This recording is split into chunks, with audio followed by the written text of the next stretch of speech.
artística que me surge a partir de ver programas televisivos. En esa época estaba Manos Mágicas. Así que bueno, en su momento me vinculé con el que era Universal Center Fu Manchu, que era era por correo, salían las revistas estas Paturucito, Isitus, etcétera. Y después me entero que hay una escuela de magia que fundó efectivamente Fu Manchu, que es uno de los más grandes magos de la historia mundial, conocido como David Bamber, judío inglés, nacido en Inglaterra, en Delby. Y bueno, esa escuela estaba en la calle Riobamba 143, como nombraste anteriormente, donde yo empiezo a presenciar las clases y sigo en ella.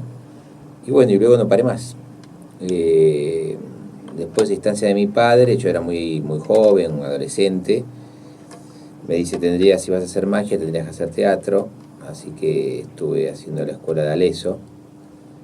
Y luego ya después ahí dejé un poco la parte teatral, me dediqué fundamentalmente a los shows y en el año 87 me recibí de abogado. ¿Y por qué abogado?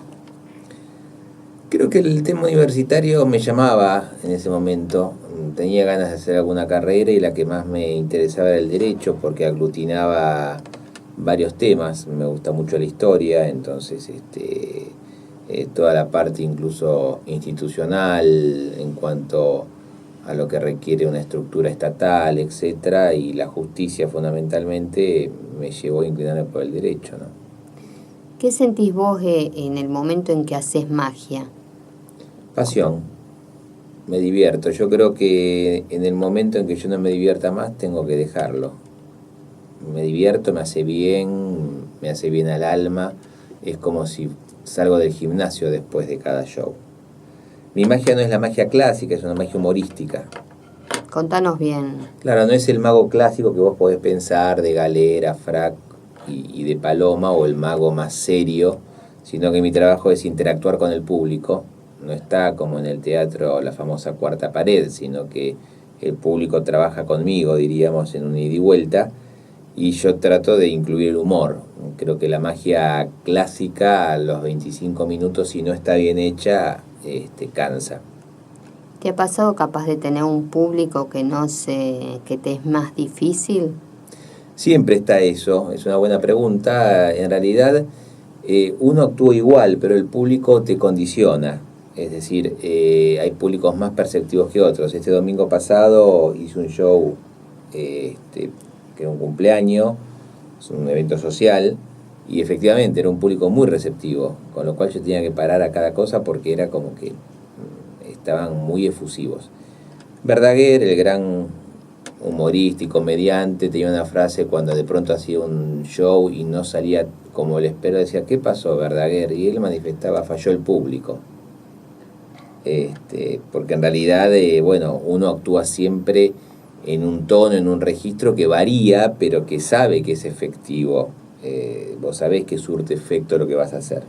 Cuando esto no ocurre, entonces algo pasa con el público. No quita que uno puede tener mejores o peores días y que esto influye. Si uno no está del todo bien, igual es una actuación. A mí puede ocurrir que esté en un registro más bajo, pero a mí me ha ocurrido por cuestiones familiares, personales, de tener que hacer la escena con 2 ribotril encima.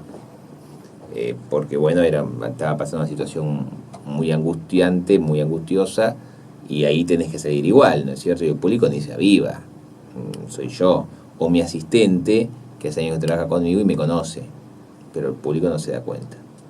¿Y qué referentes te movilizan en relación a la magia? Me movilizan aquellos artistas que realmente tienen un grado de investigación y de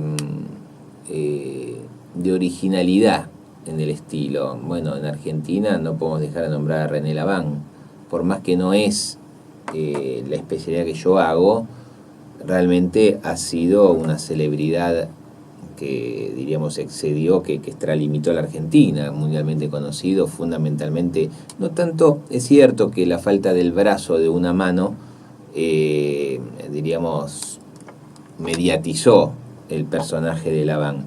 Pero también es cierto que era un experto en cartas y con un estilo y una técnica única y con un relato de lo que él explicaba y cómo vocalizaba, cómo contaba la historia que te atrapaba, porque hay un mago español, ya falleció hace muchos años, un cura que se llamaba Wenceslao Ciuró, que él decía que no hay efectos, no hay magos, no hay efectos buenos o malos de magia, hay efectos bien realizados o mal realizados. ¿Y vos cómo preparás un espectáculo? ¿En base a qué? A ver, yo reconozco que uno se aburguesa a nivel cuando trabaja profesionalmente. O sea, mi espectáculo es efectivo, los efectos de magia que yo hago son efectivos y la renovación requiere un trabajo de investigación, es decir, investigación de leer, lectura mágica, de bibliografía mágica, de ver videos, porque a diferencia de cuando yo empecé, en la época que yo empecé no había acceso ni siquiera a libros del exterior, no era muy difícil traer los libros, no había programas de magia, no había videos, no existía el internet. Entonces, hoy por hoy tienes tanto acceso que vos podés ver videos de magos extranjeros, no solamente los espectáculos, sino los explicativos, o sea, son videos explicativos del secreto mágico, lo cual uno se nutre de eso. Como el escritor se nutre de la literatura, el mago se nutre también de leer efectos mágicos escritos por autores reconocidos o no, pero que son valiosos, y de ver espectáculos mágicos a través de video, o como vos nombraste recién cuando me presentaste, en los congresos de magia, donde uno puede, diríamos, asistir a conferencias de magos nacionales o extranjeros, que tal vez de ahí se te dispara una idea. También se te dispara una idea a partir de algún acontecimiento cotidiano que vos decís que vinculás, diríamos, y asociás a nivel creativo con un efecto mágico. Y con respecto a la actuación, ¿vos qué sentís mientras estás actuando? ¿Te provoca lo mismo que en el momento de hacer magia? ¿A qué te refieres de la actuación no mágica?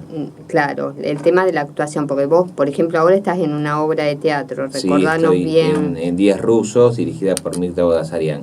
Yo empecé a entrenar hace 3 años otra vez teatro. Mirta me convocó, tuve el privilegio que me convoque para hacer esta obra. No, la sensación es distinta, es muy diferente, porque diríamos, en el espectáculo mágico estás vos solo, lo sumo con un asistente, y vos decidís todo. Y ahí vos tenés muchos permisos que en la actuación los podés tener hasta un cierto límite, ¿sí? Es decir, vos en una actuación teatral estás vinculado y te relacionás con otros actores, donde ellos esperan además tu devolución no solamente verbal, sino física de lo que vas a hacer, darle el pie al otro, la letra, etc. Y además, bueno, te colocas en un personaje que no sos vos. Te estás instalando en una, diríamos, dimensión totalmente diferente. Esto no quita de que si vos me ves a mí actuando y me ves medio serio, pero si vos me ves a mí actuando en el show que yo hago, decís, este no es Jorge. Pero bueno, es un personaje que yo hago en mi show y que yo decido en cada momento qué hago. Yo en una obra de teatro no puedo decir qué hago en forma independiente o excluyendo al elenco o al director, o no teniendo en cuenta los objetos, la escenografía, lo que está pasando. Es decir, estoy instalado en un personaje. O sea, hay una gran diferencia. Y contanos del personaje que estás haciendo ahora. ¿En Días Rusos? Sí. En Días Rusos estoy haciendo de Dimitri, que es el hijo mayor de los hermanos Karamazov. Diríamos, fundamentalmente las escenas que tengo es con mi padre, que es Fyodor, y con Katia, que es mi prometida, y con Grushenka, que es la mujer que se disputa el padre y el hijo. Con esas son las escenas que estoy haciendo. Igualmente en la obra, lógicamente, vos la viste y hay una... es muy interesante lo que armó Mirta desde el punto de vista dramatúrgico, porque vos ahí enlazás varias novelas de Dostoyevsky, ¿no? O sea, está inspirada en varias novelas de Dostoyevsky, que es Los hermanos Karamazov, Crimen y Castigo, Memoria del subsuelo, y El idiota, y algo del jugador también que está ahí flotando. ¿Y vos con respecto a la lectura, te gusta leer? Sí, mucho. ¿Qué sentís al leer? También placer, mucho placer. Yo creo que un libro te permite salir de una depresión y vivir una realidad, meterte en una realidad totalmente diferente en algo, es como entrar en una película el libro, ¿no? Lamentablemente uno tiene poco tiempo, eso también influye, es decir, te queda poco tiempo. A mí me gustaría leer a la noche, a veces agarro el libro. Me han dicho, yo tengo un estilo medio raro, yo puedo leer 3 libros al mismo tiempo. Es cierto que agarro uno, estoy por la mitad, agarro el otro, después sigo, continúo. ¿Y eso no te dispersa? No. Ahora estoy con 2 o 3 libros al mismo tiempo. Y entonces a la noche agarro el que tengo ganas. Sé por dónde dejé, lo marco, etcétera, ¿no? ¿Y qué te provoca el hecho de cuando estás leyendo, ¿no? Algo que te movilice así? ¿Qué provoca en vos? ¿Vos escribís también? No, eso se lo dejo a mí, se lo dejo en presente a mi padre. ¿Nunca tuviste esa necesidad? Una sola vez. Pero no, me gusta escribir, pero no con la idea de publicar ni dedicarme a la escritura, no sé, qué sé yo. Tal vez dentro de 2 años te digo, Claudia, saqué un libro, qué sé yo, no sé. Por ahora ya hago demasiadas cosas, me parece que la escritura también. Y bueno, ¿y qué sentís ante el hecho de leer algo que te conmueva, ¿no? Por ejemplo, ¿qué tipo de escritores te movilizan? Tengo mucha influencia de mi padre. Es decir, si me preguntás, toda la novela negra norteamericana, soy un ávido lector y me apasiona y no la puedo dejar, y a veces me quedo, ahí sí me quedo para terminarla. Si estoy leyendo una novela policial, es raro que no la termine, o sea, que me vaya a otro libro. Me parece que la novela norteamericana tiene ingredientes de todo lo que es lo social, lo histórico. Podés llegar a conocer incluso el país donde está ocurriendo el hecho, la violencia, el sexo. Soy un fanático de la novela policial.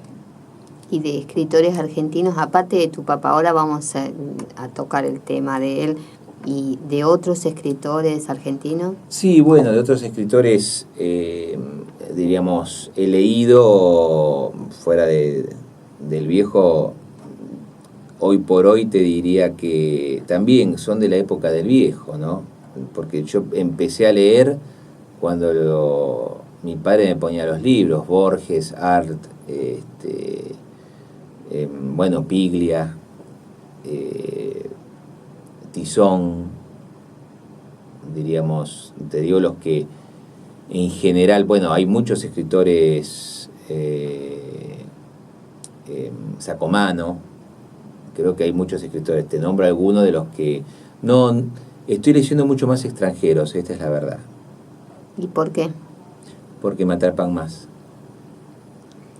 ¿Y en qué notas que capaz te atrapan más que un escritor de acá?